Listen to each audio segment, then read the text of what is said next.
game world has seen all types of games be ported onto the home game consoles, so naturally board games have also been ported as well, especially in the Sega Genesis and Super Nintendo era.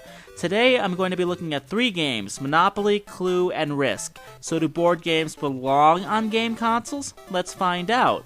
We'll start with Monopoly. First of all, Monopoly is actually a game that appeared on both the Genesis and Super Nintendo, but this is just going to be the Genesis version that we're going to be looking at. All they really did with Monopoly was just take the basic game and put it onto the Genesis. You get a video game version of the game board, and a computer-animated hand rolls the dice, and you control when to roll with the controller.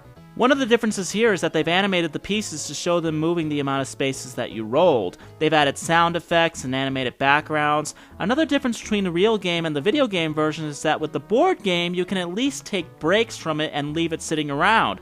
However, with this one, to avoid adding to your electric bill, you have to turn it off with no way of saving the game. The only reason why I say that is because, like the actual game, finishing Monopoly takes an eternity.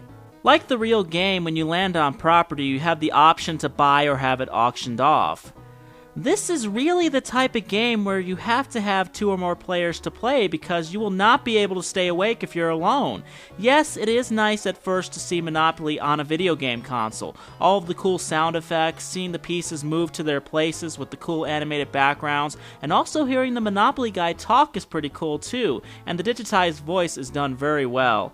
However, all of this is cool when you first see it, but after that, the overall experience is very boring. The animations and backgrounds repeat over and over and over again that you'll actually get sick and tired of looking at them. The one I really got sick of looking at was the auction. The music is annoying, and to be honest, the first time I saw it, I had no clue what the hell I was doing. Like any auction, you have to outbid each other, but after you stop bidding, it takes forever for the damn auctioneer to say sold, so you have to withstand that music until it's over. Also, despite having very few controls, they're actually really faulty. For the most part, all you do is decide to buy property, lay a house or 2, pay rent, and roll the dice. That's really about it, just like the real Monopoly game. However, the controls have the worst response time that I've ever dealt with. When you roll the dice, you begin the roll by hitting the A button, and then you have the option to end the roll with the C button. But you don't really have to hit the C button because I've noticed that the hand rolls automatically after a certain amount of time anyways. C doesn't even appear to respond. I'll hit it several times, but it never works. Only after a few seconds will the roll finally finish, but it's because the game did it and not the C button.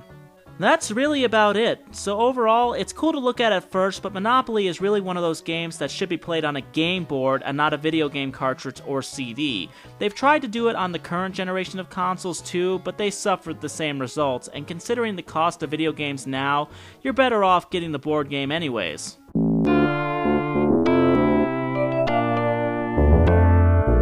Like Monopoly, 100% of the board game for Clue was adapted for the video game version. For those who are unfamiliar with Clue, you have to figure out who committed a murder, what room they committed it in, and what weapon they used. Also, like Monopoly, the game features animated videos and music. For Clue, they showed animated versions of the rooms you explore, and you see who might be in the room and what weapon might be in it as well. Because of the detective-like gameplay of the board game Clue, and the fact that there is a lot more challenge in Clue than Monopoly, Clue does transition a lot better to the game consoles than Monopoly did. Clue offers a great deal of challenge, and solving the cases can be both easy and rather hard. The main challenge of this game is like the board game, and that's getting the person, weapon, and room right. It's best to go into every room on the board and select various people and weapons. If you choose a specific weapon and it's in another room, it will show you where the weapon is. The same goes for the people. If you're exploring the library and you choose, let's say, Mrs. Peacock, and she's in another room, it will show you what room that she's in. Sometimes you might get the person and weapon right, like Mrs. White might have the rope, you just have to find out where the rope was left, for instance the billiard room. There are 5 levels of difficulty, with the easiest being amateur and the hardest being detective. However, I've noticed that none of these modes really play all that differently. Now, there are flaws with this game, and it mainly has to do with the controls. I don't know whether it's because of the age of my controller or the game always plays like this, but the D-pad is really sensitive. Choosing people, weapons, and rooms is a big pain. You'll hit left and right or up and down several times before it actually lands on the spot you want it to. It also causes problems on the game board too. For instance, if you're not careful, you'll send your piece in a direction that you didn't mean to by complete accident. Another flaw is not really a flaw at all, it's more of an annoyance, and it's the amount of times that you roll small numbers.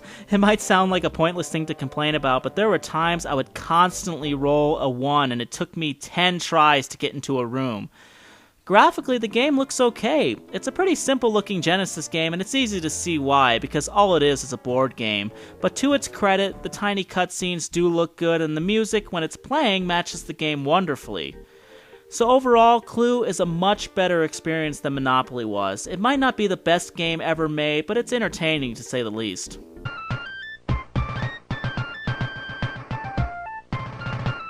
To be quite honest, I've never played the board game Risk, so I have no clue how loyal the video game version is to the original board game. In the video game, there are two different types of Risk, the game version and the arcade version. In the game version, you're trying to conquer the world with your army. You have 40 armies that you can place in various parts of the world. How many you put in each part of the world varies in how your opponent sets up his. The entire first part of the game is just selecting your territories, while the other players or the CPU does the same. After this, you just duke it out until one of the players has covered the entire world.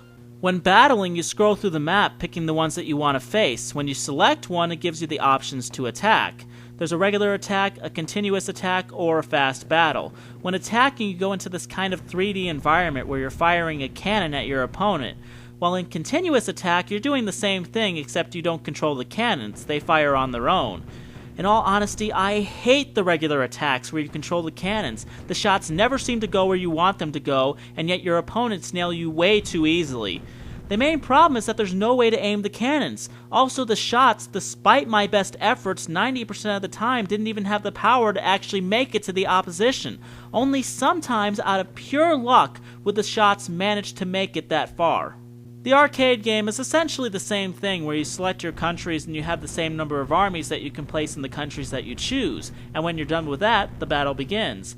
However, the big difference here is that instead of just cannons firing at each other, it goes into a split-screen mode where you see the opposing armies running across the screen, and you have to hit each one of them to win. Also, one of the biggest improvements is being able to aim the cannons. Granted, actually hitting the armies is one of the toughest things I've ever had to do, but because there is a lot more mobility and options in the battles, it makes it a far better experience. Graphically, I find the arcade game to be far more appealing to the eye than the regular game. The arcade game is more colorful and the battles look better. The regular game mode is kind of flat looking and is not as nice to look at. So overall, Risk is one of the better attempts at porting board games onto the video game consoles. Granted, there still are several flaws with it, but it's fun regardless and has enough to keep any gamer entertained for a certain amount of time. So the main question was, do board games belong on video game consoles? And the simple answer to that at the current time is no. Sadly, they're still trying to put board games onto game consoles. Like I said before, Monopoly was actually released on the 360, PS3, and Wii, and all that it proved was that it's cheaper to buy the original board game than it is to buy it for a game console. I think they should try more with the idea, like instead of just straight copying the board game, they should try to put in the board game's gameplay and mix in a story or something. I know that might sound weird, but it might actually work. You never know. Well everyone, that's it for now. Thank you so much for listening, and I will see you next time.